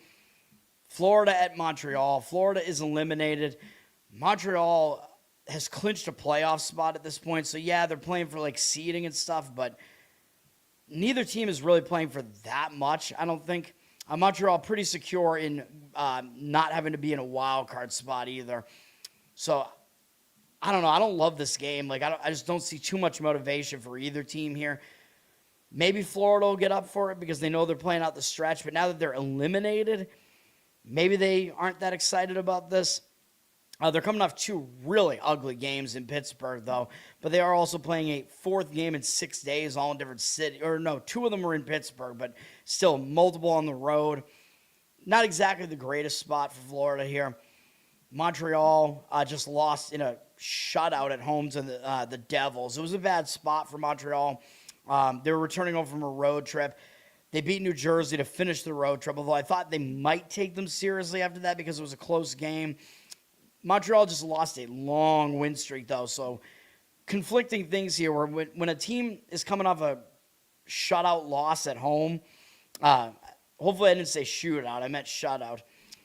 A lot of times they will bounce back from that, but when you lose a long win streak like Montreal had, they had an 8-game win streak or whatever, sometimes losing that will hang you over as well. And they do have Tampa Bay up next, which might be a bigger game because it has to, it might have some seeding implications or whatever. I don't love Montreal in the spot. They're at minus 210 here, 95% of tickets, 99% of the cash. I would probably lean towards Florida on the puck line or something because I just don't know what Montreal's mindset is going to be there. I mean, we don't really know what Florida's will be either, but Florida might come in a little bit of an embarrassed mood there at the very least, even though now that they're officially eliminated, maybe they'll be a bit downtrodden. But you can see why I don't want anything to do with that game. Tampa Bay at Ottawa. Tampa Bay, they've already clinched a playoff spot as well. They have seeding to play for, but Ottawa is trying to make the playoffs, man. Ottawa is in the last wild card spot right now, and it's close. So Ottawa does need wins here. Tampa Bay is coming off a loss to Buffalo last night, so they're on a back-to-back. They're playing a 3rd game in 4 days, all in different cities. They have that possible seeding implication game up next against Montreal for what that's worth. It was a tough game against Buffalo. It was a close game. There was an empty netter at the end. So the spot is not great for Tampa Bay here, and they're running into an Ottawa team that needs to keep showing up. But Ottawa's coming off a really good win on Sunday against Carolina. So you could make the argument there's a little bit of a letdown here. Although, again, I don't think they're going to overlook anybody right now. They can't they're not going to overlook a team like Tampa Bay either. And they did lose at Tampa back on March 28th, so... And they have the rest advantage. So I like Ottawa. I just worry about them coming off another huge win against Carolina. I worry that they might get a little bit tired by the end of this or whatever. They're at minus 126 here. 77% of tickets, 80% of the cash on Ottawa. Money somewhat agreeing maybe for now, but they look like kind of a public side too, which does worry me a little bit. But again, you'd think that Tampa Bay would be public here because people are going to look at this and think, how is Ottawa favored over the better team, Tampa Bay, right? The team with the better record, But I think some of that Ottawa must-win factor is being factored into that number there a little bit. But I'm going to slightly lean towards Ottawa there. Columbus at Detroit. These teams are both fighting to make the playoffs right now. Columbus has fallen off. These two teams are tied 2 points out of the wild card right now. So they're going to show up. Columbus is on a bad slide. 6 losses in a row. They've had 2 days off now, and they're starting a road trip, so that might be good for them, man, because they've been losing all these games at home. It might be good to just forget about it, get out of there, go on the road. You got a couple of days off, go play a hockey game, so maybe it'll be a good thing for them. Detroit had yesterday off, but they had a much tougher game in their last game. They lost by 1 to Minnesota in a return home spot. It was a tough game, though, and a lot of times the team will be better in that second game back home, but maybe not in this case because that was a tough game against Minnesota. Now, both teams do need to show up because they're both trying to make the playoffs here, but I think I prefer Columbus in this one. Detroit's down from minus 120 to minus 114. Detroit's public, 82% of tickets, although it looks like they have 91% of the cash right now, which makes it look like maybe there is some money on Detroit, but my feel isn't great for this game, but I lean Columbus in that one. Extra day of rest, possible bigger bounce back spot for them there. ESPN's got a doubleheader. Philadelphia at New Jersey is the first game. Philadelphia here coming off beating my Boston Bruins, unfortunately, in overtime. Now they're going to New Jersey. Now, both these teams are not eliminated. New Jersey is pretty close to being eliminated, though. I mean, they're the next team up for elimination. They're not going to make the playoffs, really, man. But Philadelphia is actually they're out of the wild card right now. They're above, I guess they have a tiebreaker over Ottawa. No, wait, is Ottawa in the Atlantic? I don't even know, man. But Philadelphia's moved up into the third spot in the Metro Division now. So Philadelphia is actually sitting a bit prettier than New Jersey right now, man. So Philadelphia might be feeling maybe a little bit good about themselves. They're going out on the road here, but they do have Detroit on deck, which might be a bigger game because they're battling them for playoff positioning. New Jersey a little bit under the radar. Now, New Jersey, one other thing I should have mentioned with them, by the way, is I think they've now won 11 games in a row at Montreal, which seems insane, but Montreal, I mean, they haven't been good recently, so there is that. New Jersey did get that win at Montreal. Maybe they're feeling a little bit too good about themselves off of that win, but it's a home game for them on TV, so I think New Jersey might get up for this game a little bit more than maybe you might think. I like New Jersey in this one. The money is agreeing with that. They're at minus 122 with 50-50 on the tickets and 91% of the cash on New Jersey. I'm going to agree. I just don't really have that strong of a feel for this one. I mean, Philadelphia, it's not like, they still need to win games, but yeah, they are feeling a little bit more secure right now, probably that they're out of the wild card spots for now. New Jersey is just trying to stave off elimination here, but that might be a spot where you get a better effort out of them because they can play kind of a bit looser in a way. My Boston Bruins are at Carolina. Bruins are trying to hang on to a wild card spot. They still have a decent lead. They at least got a point out of that game against Philadelphia, but they have lost 3 games in a row. But this is just such a difficult schedule for the Bruins, man. 4 games in 6 days now, all in different cities, all against competent teams, even though I know Florida is eliminated, whatever. I mean, Florida's still not a bad team, man. Bruins have to go to Carolina now. It's a difficult spot, man. They should show up, in theory. I mean, Carolina maybe has a little bit less to play for because they're just trying to play for the 1 seed and whatever. They did just lose pretty badly in Ottawa. So they are coming back from Ottawa here. I think the motivation is a little bit stronger on the Bruins side because they're closer to potentially not making the playoffs, although they have a decent amount of padding here. Carolina has a huge amount of padding in their division, at the very least, although they do have home ice to play for, but I don't really know how much that really matters. I would have a slight lean towards the Bruins here. Carolina down from minus 190 to minus 180. 85% of the tickets, 98% of the cash on Carolina, but maybe there's some value there. Looking towards like a Bruin puck line or something like that. Not a strong opinion, though. Colorado at St. Louis. Colorado just lost to St. Louis in their last game at home. Now they're going out on the road. Quick road revenge spot, if you want to call it that. Maybe Colorado will take them more seriously. Colorado doesn't have anything up next here, but Colorado, I think they're sitting pretty safely here. Let me see. Yeah, they're in the 1 spot, 8 points ahead of Dallas, who's the next closest. So Colorado doesn't really have that much to play for here down the stretch. They can't lose every remaining game, though. And maybe they will take St. Louis a little bit more seriously after losing to them. St. Louis is still fighting to make the playoffs, though. Believe it or not, they're actually only 5 points out of the last wild card spot, so they're not eliminated. So they might show up again, man. It's a game against Colorado. Problem for them is it's a return home spot, and they did just upset Anaheim and Colorado on the road. So that kind of makes it an iffy spot, a letdown spot. Having to return home from the road, it could be difficult. You got to get back to home life. You could be a little bit distracted, although I don't think they're going to overlook Colorado. But, yeah, I mean, I kind of like Colorado in this one just because they might actually try to beat St. Louis after St. Louis beat them in Colorado. St. Louis with the return home spot does worry me a bit, even though they can't really overlook anybody with the spot that they're in right now. But I highly doubt they're going to make the playoffs anyway. Colorado at minus 155 here, 92% of tickets, 99% of the cash on them. So Colorado is a public side there, though. But I would not want to try to take St. Louis in that game. Probably slightly into Colorado there. Calgary at Dallas. Dallas, they've been playing so poorly recently that Minnesota's actually right on their heels. I don't know how much they care because Dallas has already clinched a playoff spot. But, they probably prefer to have a home series in the first game. So they do have that in the first round of the playoffs. So they probably do have that to still motivate them here. Calgary just beat Anaheim. They've had a couple of days off, so they are rested.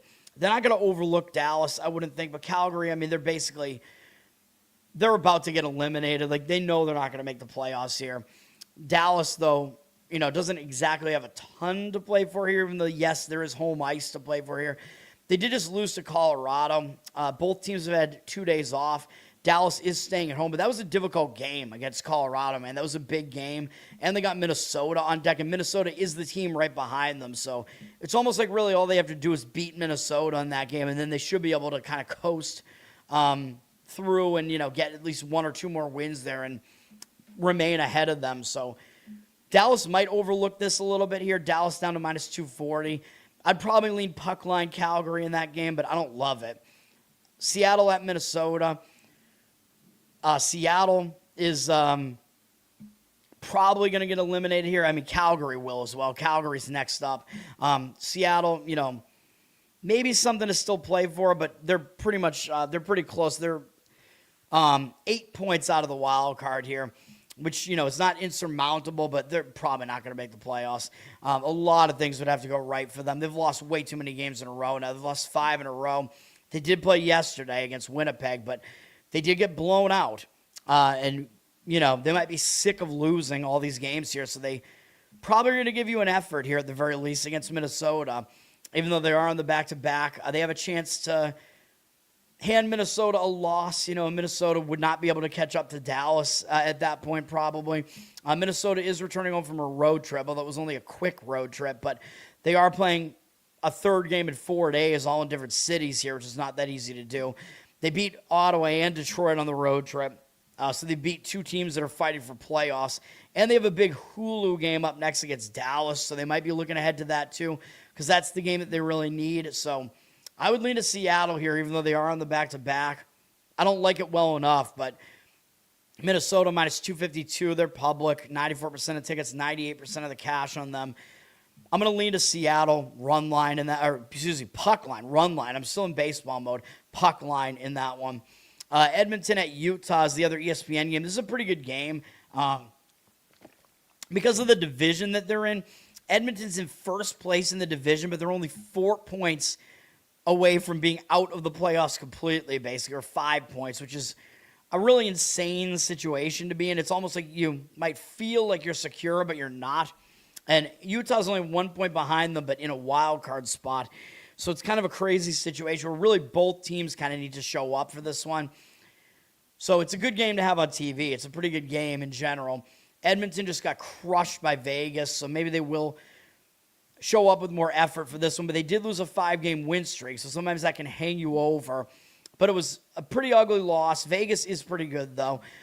Going out on the road to start a road trip, a lot of times you are focused for that reason. And they do have 2 days off, so they're a little bit rested here. But they did win on March 24th at Utah. So Utah, they might take Utah a little bit less seriously for that reason. Utah's returning home from a road trip, though. It was a road trip since Saturday the 28th. And I don't like that when teams are on the road for a long period of time. They went up to the Pacific Northwest during that road trip. A lot of times the team will not be totally focused when they get back home. They got home life to get back to, whatever. Now, I don't think they're going to overlook Edmonton, though, in a spot where Utah needs to be playing for playoff positioning. It's on ESPN. But the spot does look like it's a little bit worse for Utah, though, man. So I think Edmonton is the lean here. Utah down from minus 130 to minus 119. I don't want to put this on my card, but 89% of tickets, 99% of the cash on Edmonton. I agree with the market read in that one, or what looks like it is the market lean there towards Edmonton. Vegas at Vancouver. Now, the thing about Vegas is they are on the verge of being knocked out of the playoffs as well. They're in the 3rd spot in the Pacific right now. They're also basically tied with Utah, and they're only like 1 game out of not being in the playoffs at all. 1 point, I mean. Vegas is also coming off that big blowout win over Edmonton. Now, they've had 2 days off, so they're rested, but that rest could kind of hurt you when you go into that rest with, on a hot streak like that, on a 3-game win streak off of a huge win. it could kind of, slow you down a little bit and make you lose that momentum a little bit. They did just beat Vancouver back at home not that long ago, 4-2. Vancouver's eliminated, but they got a chance to maybe play spoiler here. So I think they might show up for this game. They just returned home and lost pretty badly to Utah. They've had the same amount of rest now, 2 days off, but the difference is they're going into the rest on a bad note, so that could help end their losing momentum. And the fact that it's the second game back home off a road trip return, a lot of times the team will do better in that spot because they'll refocus after a bad effort in the first game back home. Yeah, I like Vancouver in this one, man. I know you're going up against Vegas, having motivation here because Vegas needs to get these wins, but they're laying minus 245 now, up from minus 220. 89% of the tickets on Vegas, 64% of the money, though, on Vancouver. I like Vancouver, man. I mean, this is probably one of the stronger leans for me here. Who does Vegas play next? Let me see. Seattle. I mean, that's not that big of a deal. If it was Colorado, I'd probably just do it and jump in on Vancouver. I do like Vancouver. You could probably get a decent puck line price on Vancouver there. That would be what I would do in that game. The money is agreeing with that. And then we have Nashville and Anaheim here. Nashville is still fighting for this last wild card spot, but they lost last night to the Kings, but they got a point out of it because it was an overtime win for the Kings or something. Nashville now 1 point behind the Kings out of the wild card spot here. So Nashville needs to put in effort, and they're only going up the road here, but they did play yesterday in a big game, and they played a bunch of big games in a row, man, against Montreal, Tampa Bay, the Kings twice mixed in here, San Jose, who's also fighting for that last wild card spot. So I don't know if it's a great spot for Nashville, really. 3 road games in the last 4 days here, 4 in the last 6 days. That's not easy to do. And Anaheim's pretty good at home. Anaheim, I don't believe, played last night, so they have a rest advantage, and they're coming off a disgusting loss to Calgary at home. So Anaheim's lost 5 in a row, and they're staying at home. They have 2 days off a horrendous loss. So I would have to lean to Anaheim here, even though you're probably going to get an effort out of both teams. Anaheim did drop to minus 145 from minus 155, but I would go Anaheim money line on that game. That's the way I would play it if I was going to play it. All right, let's go to NBA. We'll finish this in less than 2 hours here, although there's a lot of NBA today. Well, I think there's like 10 games, 11 games. I don't know. Chicago at Washington. This is one of those games where nothing matters because both teams are just playing out the stretch. They're both going nowhere. Chicago's off a loss. I believe Washington's off a loss. Not close losses. Well, actually, Washington's was close, but it was to Brooklyn, which is really ugly. They're returning home from a road trip, but it was only a 2-game road trip. Staying on the East Coast. I don't believe either of these teams played yesterday. So, yeah, I mean, still, it's a game where, you're likely to not get intense defense here. The total's all the way up to 251, and we know the Bulls go at a fast pace and don't play defense. I think the over is the correct approach here, but 251 is getting insane. At 248.5, 249, it would have been more enticing. I would still lean over in this one, though, if I was going to do anything with it. 75% of tickets, 85% of the cash on the over there. Again, when it's 2 dead teams, it's just usually don't see intense defense. And the Bulls play an over style as well. So Bulls are up to a 6-point favorite, by the way, for what that's worth. 67% of tickets, 71% of the cash on the Bulls. I have no read on the side in that one. Over would be my lean there. Minnesota at Indiana. It looks like Anthony Edwards is still out for Minnesota here. Minnesota, they're going to be in the playoffs, but they might have to be a little bit concerned here. Well, maybe not. They're 3 games ahead of Phoenix, so it looks like Minnesota's almost essentially locked into the 6th seed now, so maybe that's why they're continuing to rest Edwards here, but they're on a 3-game losing streak here, going back out on the road to play Indiana. They're going to be a big favorite here, but, maybe not in position without Edwards here. It's factored into the line, but, with Minnesota kind of locked into the 6th seed now, maybe it's not a position where they're going to be able to cover a large number like this. Indiana is returning home from a road trip. It was less than a week, though, starting on Wednesday, and they only went to Chicago, Charlotte, Cleveland, so it's not like this long road trip return for Indiana. They played okay in that game against Cleveland, I think. So, I don't know. I mean, they might get up for a game against Minnesota, but it's also kind of a bad spot still on the return home. Maybe they won't really totally show up with effort here. The money is coming in on Minnesota at minus 12.5. I don't think I'd really want to lay it with their motivation maybe being kind of questionable there, although I guess they kind of need to make sure they're going to be locked into that seed, but it really kind of looks like they're not going to move out of the 6th seed now. 77% of tickets, 99% of the cash on the T-Wolves. Do with that information what you want. It looks like some of the money's on them. I don't want to lay points like that, though. But the spot might indeed be a little bit worse for Indiana, though. Milwaukee at Brooklyn. This is another game where neither team has anything to play for here. Milwaukee did just kill Memphis in their last game. Brooklyn had a win as well, right, over Washington, which is less impressive. So maybe, well, I don't know. Neither win is really that impressive. So I don't know what to do with it. The Bucks are a 2-point favorite. They are public, 78% of tickets, only 74% of the cash.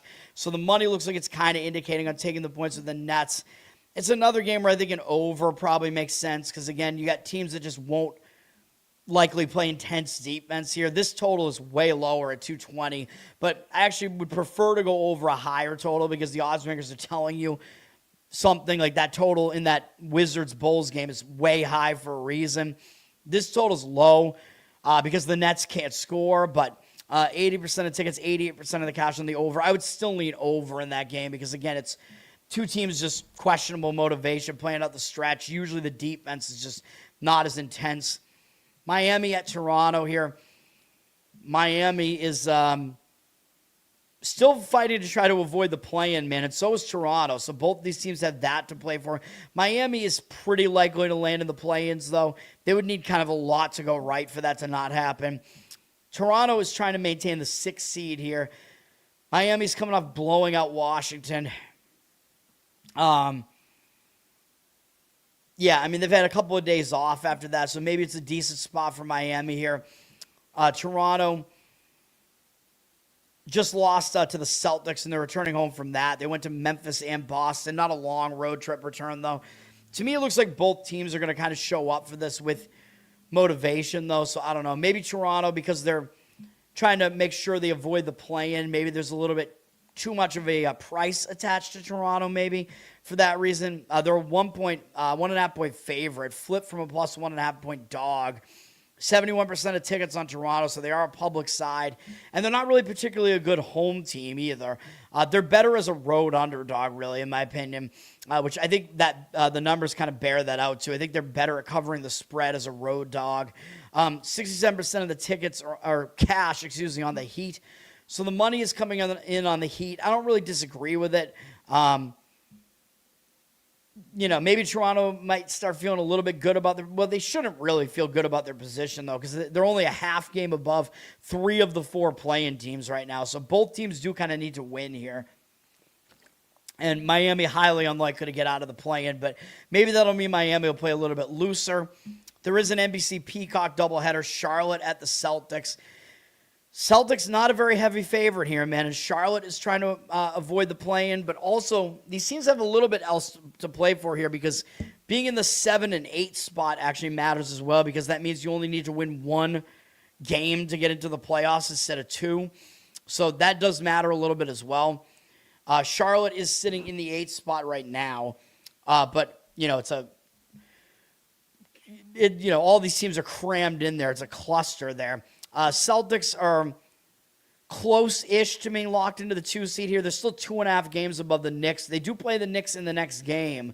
Celtics just beat Charlotte in Charlotte by 15 points. So it could be a little bit of a zigzag here, or maybe Charlotte will readjust and have a better game here. They tend to give the Celtics problems.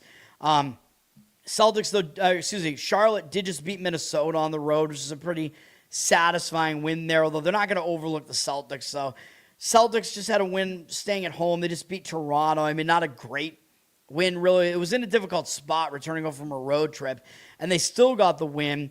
And usually I'll say a team will do better in that second game back, but they didn't do poorly in the first game. And they do have that game against the Knicks next, or if the Celtics win that, they'll basically wrap up the 2 seed. But it is on the road. It's not going to be an easy game. This is not an easy game. Celtics down from 6.5 to 5. It doesn't look like there are really any injuries or anybody missing this game. But the odds makers are telling you the Hornets are actually a very dangerous team. And they have one of the Celtics' former assistant coaches as their coach, so they play a similar style, although, yes, the Celtics are better at it. 80% of tickets, 79% of the cash on the Celtics. I'd lean Hornets plus the points there. Celtics are a public side there with less than the money on it, which I don't love, man, because I want the Celtics to wrap up this 2 seed here, so I am concerned about it. Utah at New Orleans, another situation where these teams are kind of playing out the stretch, but New Orleans seems to be the one team that's actually putting in some effort because they don't have a first-round draft pick. So they're not, thinking about that and thinking, at least we'll have a potential to get a good first-round pick. They won't because they already traded it away. They've lost a bunch of games in a row, but they actually have been competitive. Including in their last game against Orlando, they were pretty competitive. But they're staying at home, coming off a competitive game. It is their final home game, so maybe they'll get up for that. But, Memphis didn't. But New Orleans has been putting in more effort. But they do also have Boston and Minnesota to finish the season, so maybe they'll put in more focus into those games. Utah is coming off a blowout loss at Oklahoma City. I don't know if Utah is going to put in an effort here to try to get a win and salvage something on this road trip or not. They've lost a bunch of games in a row, too, and haven't been as competitive as New Orleans has. Seems like they're putting in a little bit less effort. New Orleans is a 12-point favorite here. The Jazz also are without a lot of their starters here. The Pelicans have, I think, the majority of their starters playing. 82% of tickets and only 73% of the cash on the Pelicans, though. So the money is indicating on the Jazz. I don't really disagree with it. I'd probably lean towards taking the points with the Jazz. Should the Pelicans be a double-digit favorite against anybody? I mean, it seems insane, although, then again, the public might look at that, even though it looks like the public is on the Pelicans here. You'd think they would look at that and think that line is just insane. How could you possibly lay 12.5 with a team that's a bad team that's eliminated, So there is all that to consider. The Jazz have been pretty awful away from home, though. Pelicans not necessarily good at home either, but the Jazz 8-31 road record is really bad. But then again, you only need the Jazz to cover a huge number there, so I'd probably lean to the Jazz. Although they couldn't even cover the largest spread, I think, in NBA history in the last game against the Thunder. They still didn't cover that number, so I don't know. Sacramento at Golden State. Sacramento just got blown out by the Clippers. Maybe Sacramento will get up for this because this is kind of a geographic rival that they have here with Golden State. Golden State has Curry back now. So maybe Sacramento will get up for this game. Golden State is pretty much locked into the bottom play-in game. I think they can't really do much about it. They're 3.5 games back of Portland. So I think Golden State is pretty much locked into the 10 spot there. So Golden State might not have a ton to play for here at all. They did just get Curry back.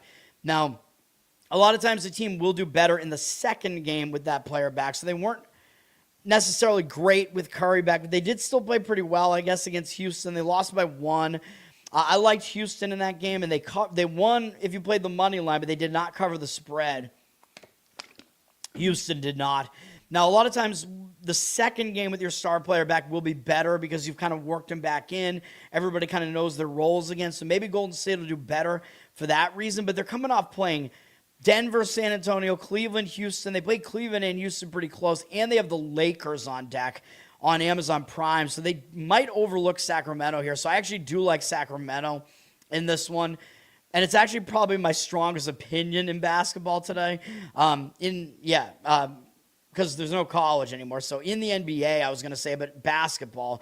Warriors down from 15.5 to 14 here. 67% of tickets on the Warriors. 91% of the cash on the Kings. So the money is indicating on the Kings.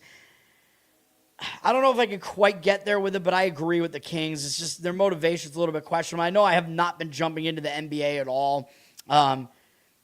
Late season here, man, you really have to pick good spots in the NBA late in the season. And then we will be jumping into the playoffs, though. We'll probably have a decent amount of playoff volume because it's easier to gauge motivation once you get there. Oklahoma City at Lakers. Of course, we know Oklahoma City just absolutely wrecked the Lakers, and that was the game where Luka and Reeves both got hurt, I'm pretty sure. Then OKC crushed Utah after that. Now they're going out on the road. Possible they overlook the Lakers. I mean, there's really not a whole lot to play for the Thunder at this point. They're pretty much locked into the 1 seed at this point. It's not completely definitive at this point, but still, they're going to be laying a ton of points here against an injured Laker team, and they just killed the Lakers with the Lakers starting that game, at least with all their players. So Oklahoma City might not take them seriously. The Lakers are returning over from that road trip, but it was only a 2-game road trip. After they lost to Oklahoma City, they did not play well against Dallas. They lost on the road against Dallas. It really kind of had to be the LeBron show in that game because the Lakers just don't have anybody at this point. But I think the Lakers might put in a better effort here, man, after maybe they will be able to pick themselves back up off the mat after a loss to Dallas.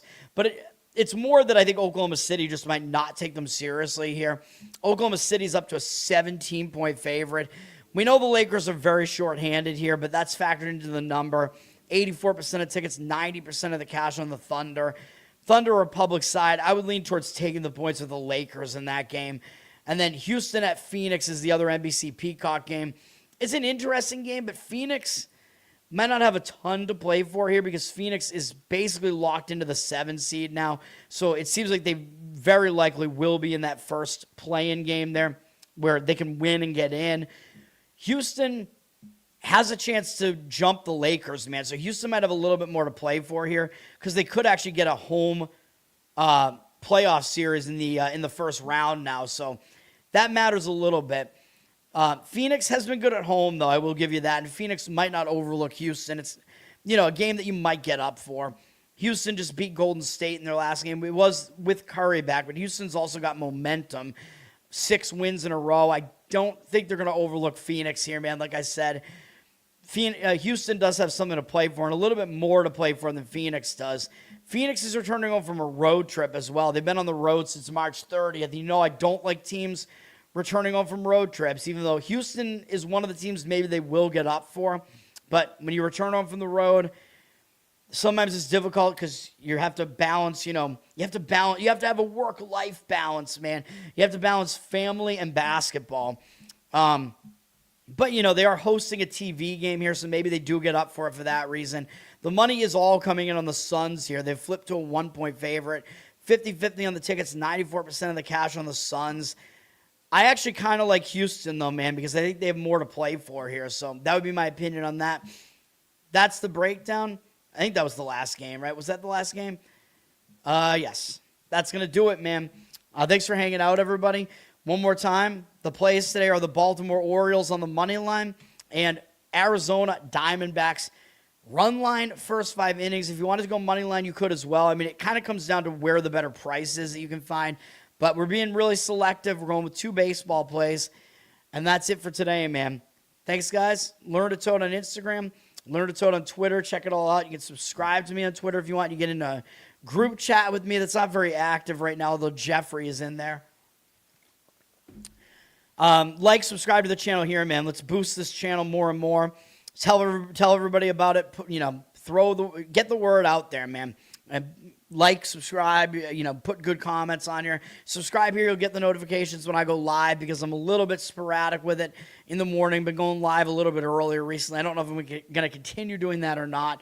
I like to give myself a little bit of a break before I then go get lunch. So, or have lunch, depending on what I'm going to do. We're on audio as well, so you can check that out. Spreaker, listening on Spreaker actually gives me a boost and helps me out a little bit more. We're on Spotify and Apple as well. Listening over there, give me good reviews. That helps me out. YouTube, we have Covered in Uke is also a Uke YouTube channel that I have, so you can check that out. Patreon.com/LearnToToad. Where, again, I got to be better at doing what I'm doing over there. I apologize. Got to do some live Uke jams, man, so people can just kind of hang out with me, similar to what Ass Butt does. So I should start doing that. I should pick a day and start doing it. Maybe I should do it Wednesday nights or something because there is no more Tower Gang. And then Loser Cast. Speaking of comedy shows that I'm on, we will have a Loser Cast episode tonight. And I have not picked a loser yet. I don't know what I'm going to do. I got to think long and hard about it, man, for tonight. So you can check that out as well. That'll be, I think, at 10 p.m. There might be a guest on the show tonight. I don't know.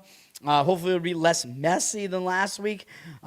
Just have good audio, man. That's my main thing that I will say.